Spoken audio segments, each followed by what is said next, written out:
Good morning, student.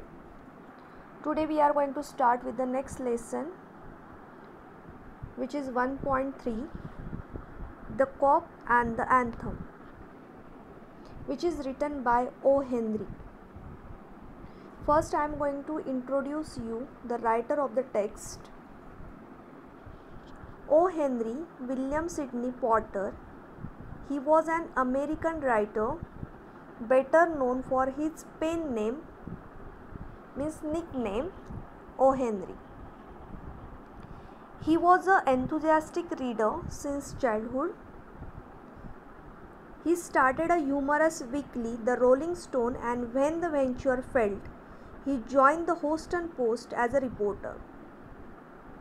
He was a journalist and as well as cartoonist.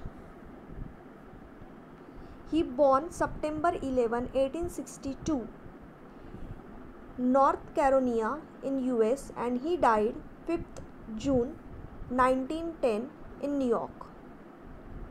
American short story writer whose tales romanticize the commonplace. In a particular, the life of ordinary people in New York City. So whenever he writes, we can see a reflection of the New York City.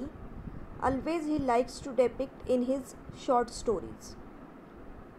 His stories express the effect of coincidence on the character through the humor, grim or ironic, and often had surprise ending, a device that became identified with his name. So when you will read the story of O. Henry, so that time always you are going to get the surprise ending, and always there is a irony in his stories. Irony means two opposite things. And this writer, he was very famous for his style, and after his death, so many criticized his style.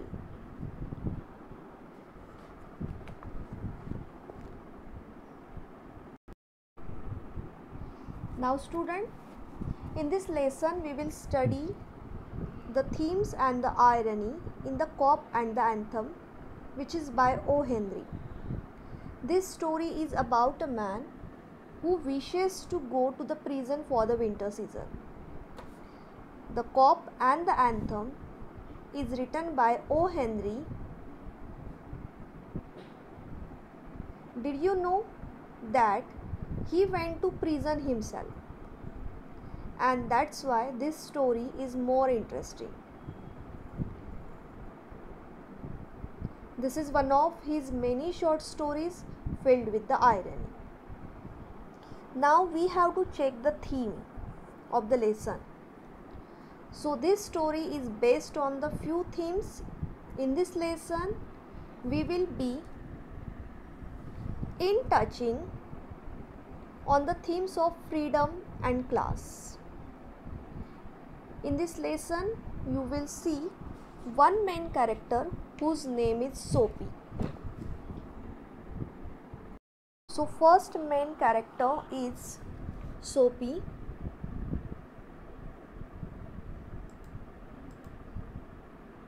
The protagonist of The Cop and the Anthem.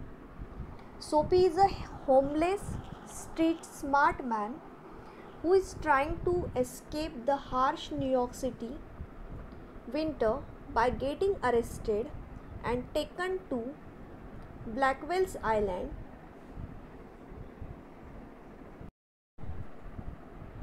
where he will be given a warm bed. His efforts to do so, however, by scamming a restaurant, insulting a police officer, harassing a window shopper, and stealing an umbrella. And all his efforts was fruitless. O. Henry's language suggests that Soapy is an intelligent man of refined taste. he is further defined by his confidence when it comes to navigating crime and homelessness in New York City. But this same strait ultimately failed him in his effort to get arrested. These failures in turn reveal Sophie's vulnerability, which is also what makes him an earnest, sympathetic character by the end of the lesson. When he hears a church organ playing an afflicting anthem, Sophie is moved to change his life and re-enter society as the man he once was. This ability to change and his failure to achieve this change on his own terms makes Sophie both a comic and a tragic figure. In this story, you can find Henry uses Sophie's story to highlight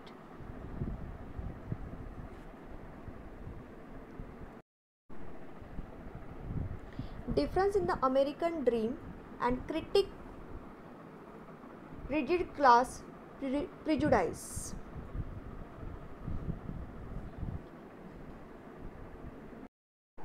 Now, the next main character in this lesson is the police, the cop. Sophie encounters police officers more than any other members of the New York City society in the cop and the anthem. Though they are never given names, the police officers in the story act as a social gatekeepers and form a collective antagonist for Sophie, as he needs them to arrest him in order to make it to Blackwell's Island. The police refuse to do so until the very end of the story, when the Sophie ironically no longer desire to be arrested at all after hearing the anthem at the church. And that's why the lesson name is The Cop and the Anthem. The cop because the story it's related to the cop, the police officer, and it ends on the anthem which heard by the Sophie at the church. Throughout the story, the police officers repeatedly misidentify Sophie, ignore his crimes,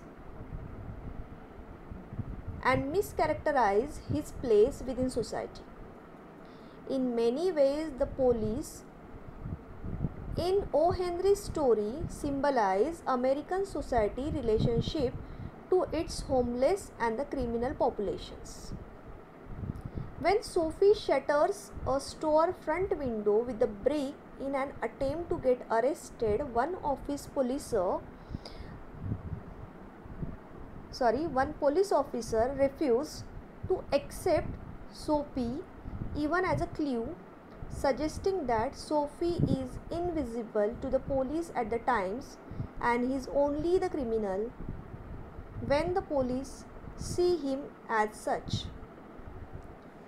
When Sophie shouts at police officer and tried to get arrested for disorderly conduct, another policeman misidentifies him as a Yale student, once again determining how Sophie is viewed by the rest of the characters in the story. When Sophie does earnestly change his hopes and dreams at the end of the story and vow to turn his life around, the police once again fail to recognize their stake in derailing Sophie's aspirations. So this was the character of the police.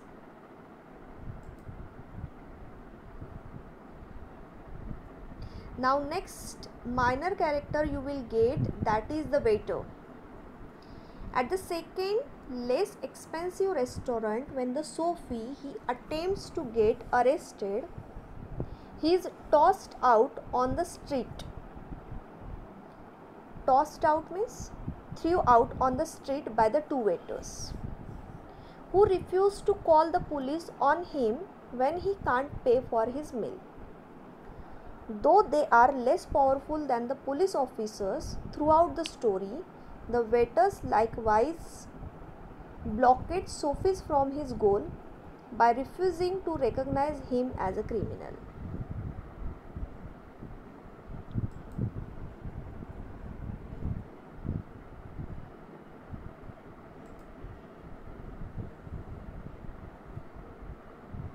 Next character is the window shopper.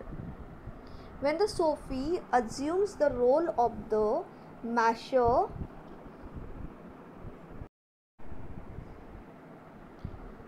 and begins harassing a window shopper on the street, he fails to recognize that this woman is prostitute. This woman likewise fails to recognize that Sophie is not a potential customer, despite the fact that the two characters of the everyone Sophie speaks to in the story are the most similar in their social status.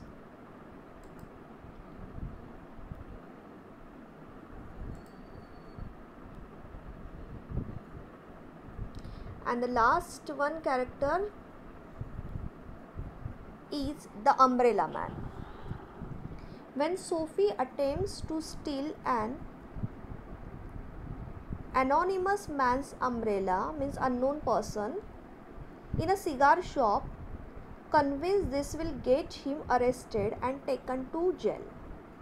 So this same man is at the first irate and defensive but backs down more that Sophie pushes him, slowly revealing that he is in fact an umbrella thief himself.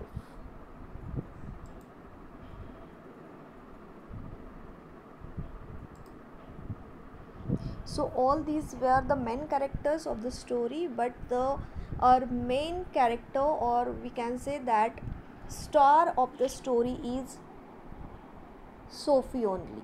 So this whole story revolves around Sophie himself. Okay, now again I want to tell you that how the story is based on the theme of freedom and class. So first we'll talk about the freedom. This story begins with the Sophie, a homeless man, sitting on a bench in a Madison Square. He is a free man but doesn't value his freedom. In order to escape the bitter winters, he chooses to forfeit his freedom for the comforts of the prison. Sophie knows that he has options other than prison. Homeless shelters would take him in, but he says that in return they ask for payment. Not financial, but in the form of bathing and answering questions about himself. As for prison, it guarantees him 3 months of the food, bed and warmth every night, and best of all, no questions. So he finds an invention of his privacy more often imprisonment than the actual prison. To him, it's better alternative than spending winter as a free man. Sophie spent the entire evening attempting to have his freedom taken away from him. When he fails to do so, he has change of heart, realizing how low he has let himself fall. He starts to think on all the actual opportunities he has, including a job offer from someone earlier which he had rejected.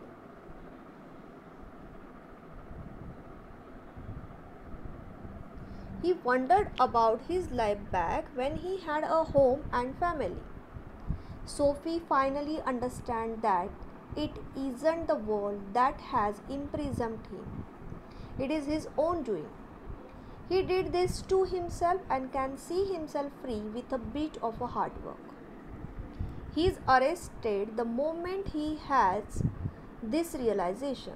Now he faces imprisonment when he no longer longs for it. As reader, we may wonder, how will he deal with this? So that time so many questions are going to come in our mind, that will the prison discourage him from bettering his life once he gets out? Will it make him more determined to free himself? And that's why the main theme of the story is freedom. Next theme is class. Why the class? Which class we are talking about? The class also plays an important role in this story. The initial mention of the importance of the class in the story is when Sophie makes his first plan to get arrested. He plans to dine at high class restaurant and then tell them that he has no money when it's time to pay the bill. Being a high class place he amuses, they would call the police and have him arrested. In order to even get a table at the restaurant, Sophie has to evaluate his clothes. In order to even get a table at the restaurant, Sophie has to evaluate his clothes. He has to look the part. He attempts to hide his broken shoes and torn pants, but his jacket is suitable enough. As soon as Sophie walks into the restaurant, he catches the trained eye of the head waiter. This man knows a high-class person when he sees one.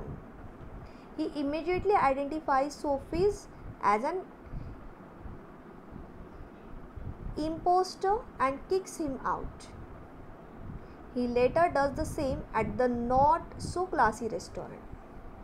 Sophie is able to order a full meal here without suspicion. He is able to pass himself off as perhaps a middle class person. This seems more reasonable than trying to pass as a wealthy man. Sophie later approaches a woman standing on the street based on her good looks. He assumes she is of a higher class and that she will call out the policeman standing nearby, and if he were too rudely proposition her. Turns out she is a prostitute who accepts his solicitation and proving again to Sophie that he does indeed pass as a middle class man. So that's why the class is very important, because in his story we can see that O. Henry, he focuses on the person's freedom, his liberty, his life, as well as the class which we can see in the North America. Okay, so student, here we have discussed about the theme, characters, about the plot. Okay, now, and as well as we have discussed about the writer.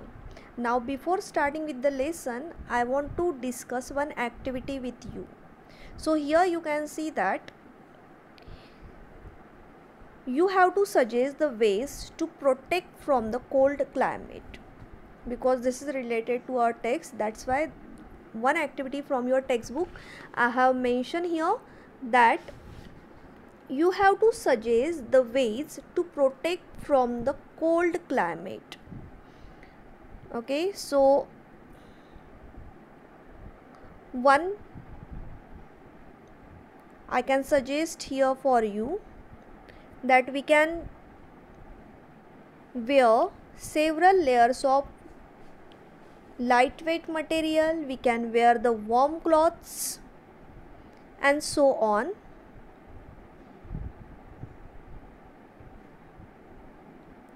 Okay, so here you can suggest in this box that we can wear several layers of loose fitting clothes, we can wear the lightweight clothes or the warm clothes. Now you have to think 1 minute and you have to give the options over here. At least you should able to write 3 options in these 3 boxes. Your time start now.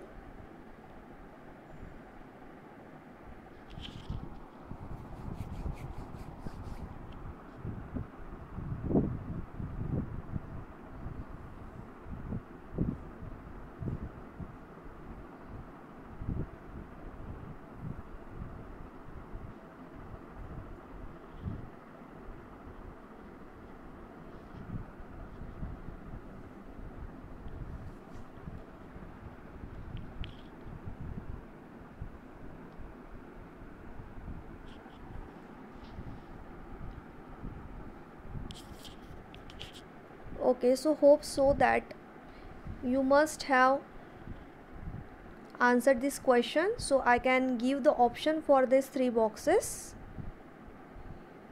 Now what things we can do? We can just have extra blankets. We can maintain a sufficient supply of heating fuel, as well as we can wear mittens which are warmer than gloves. We can wear hat which cover your mouth with a scarf to protect your lungs, and so many things we can do to protect ourselves from the cold weather. Okay, now we'll move towards the lesson.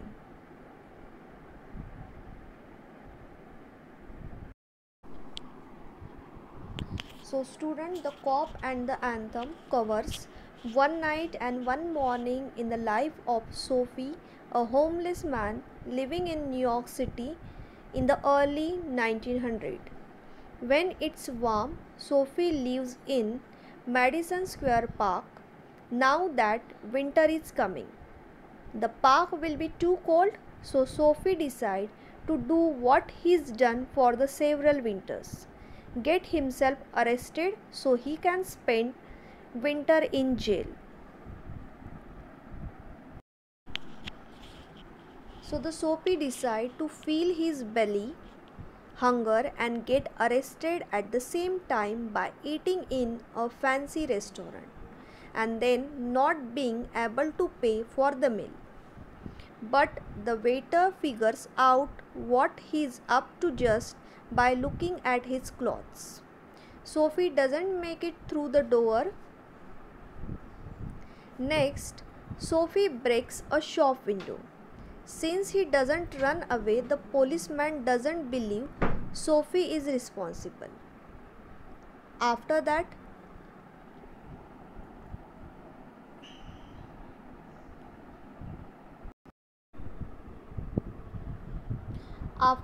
Sophie finds a cheaper restaurant to try his initial plan on. He gets in and eats a yummy meal when a Sophie reveals he can't pay for the meal. The waiters refuse to call the cops and toss Sophie out on his ear instead. So student, till here again I want to repeat the story for you. Again I am repeating the same story. Now you will get the new words, so that words meaning you will find in the textbook already it is available in the market. So many new words meanings you will get in the textbook. Now again we have come on the first page. Check here. Here the Sophie moved restlessly on his seat in the Madison Square. There are certain signs to show that the winter is coming. The birds begin to fly south. Women who want nice new warm coats become very kind to their husbands. And Sophie moves restlessly on his seat in the park. When you see these signs, you know that winter is near. A dead leaf fell at Sophie's feet. That was a special sign for him that the winter was coming. It was a time for all who lived in Madison Square to prepare. Sophie's mind now realized the fact. The time had come. He had to find some way to take care of himself during the cold weather. And therefore, he moved restlessly on his seat. Okay, now here you can see that the Sophie's hopes for the winter were not very high. He was not thinking of sailing away on a ship. He was not thinking of the southern skies or the Bay of Naples. 3 months in a prison on the Blackwell's Island was what he wanted. 3 months of food every day and a bed every night he wanted. 3 months safe from the cold north wind and safe from cops. This seems to Sophie the most desirable thing in the world. For years, Blackwell's Island had been his winter home. Richer New Yorkers made their large plans to go to the Florida or to sea to the shore of the Mediterranean Sea each winter. Sophie made his small plans for going to the island. There were places in the city where he could. And now the time had come. 3 big newspapers, some under his coat and some over his legs, had not kept him warm during the night in the park. So Sophie was thinking of the island. There were places in the city where he could go and ask for food and a bed. This would be given to him. He could move from one building to another and he would be taken care of through the winter. But he liked the Blackwell's Island better.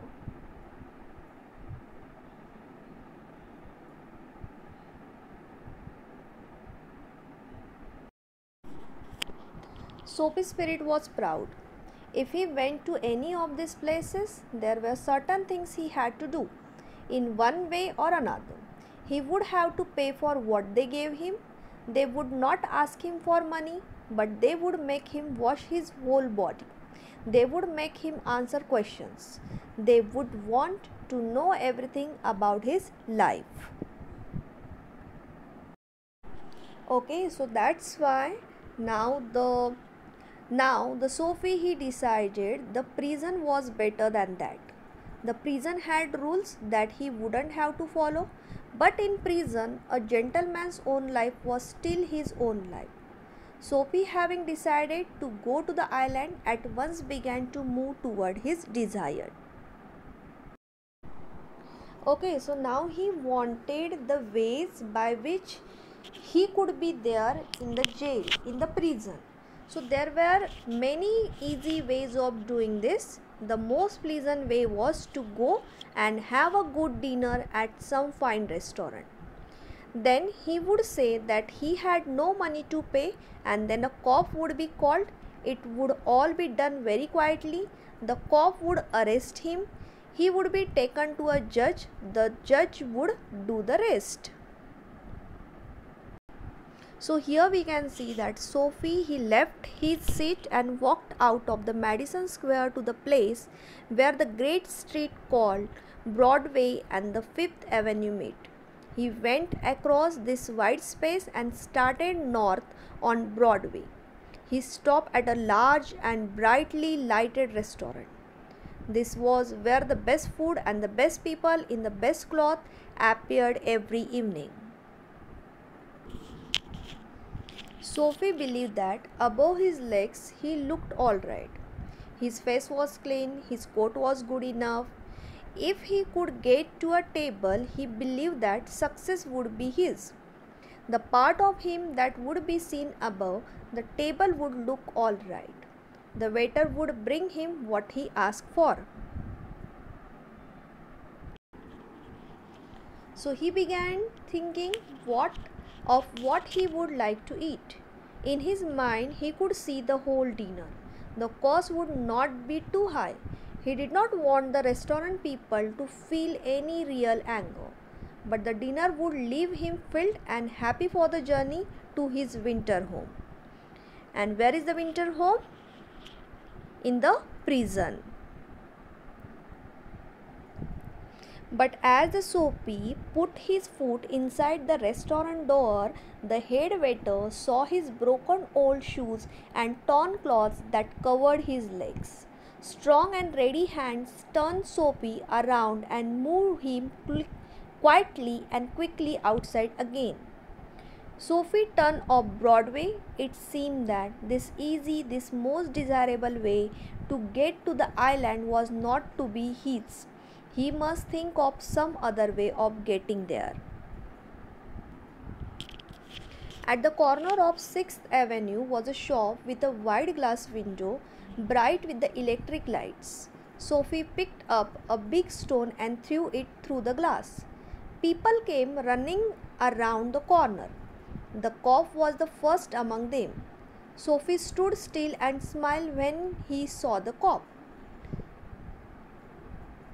The cop asked, "Where is the man that did that?"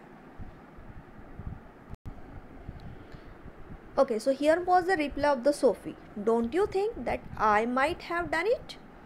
He was friendly and happy. What he wanted was coming toward him. But the cop's mind would not consider Sophie. Men who break windows do not stop there to talk to cops. They run away as fast as they can. The cop saw a man further along the street running. He ran after him, and the Sophie, sick at heart, walked slowly away. He had failed 2 times.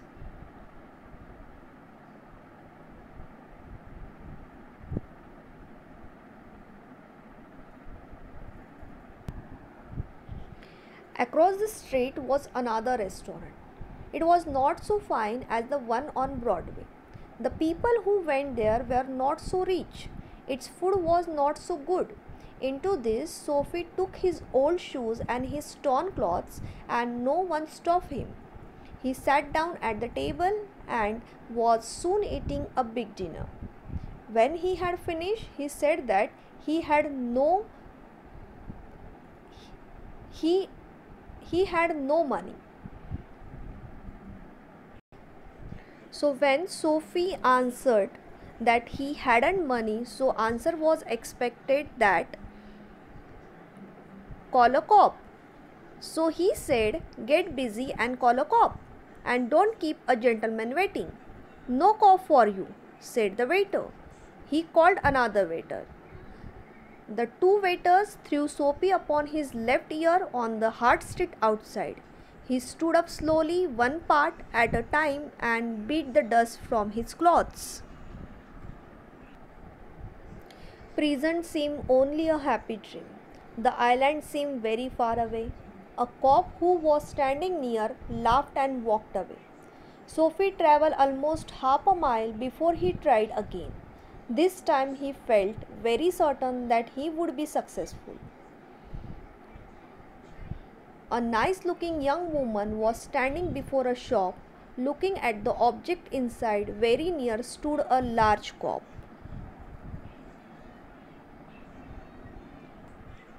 Okay, so till here we have discussed about the lesson. Now what is the next plan of Sophie to get into the jail, that we will check in the next lecture. Okay, so student, if you have any query, if you have any doubt for any word, if you don't understand any word, you can just drop that word in comment box. I'll reply. Thank you.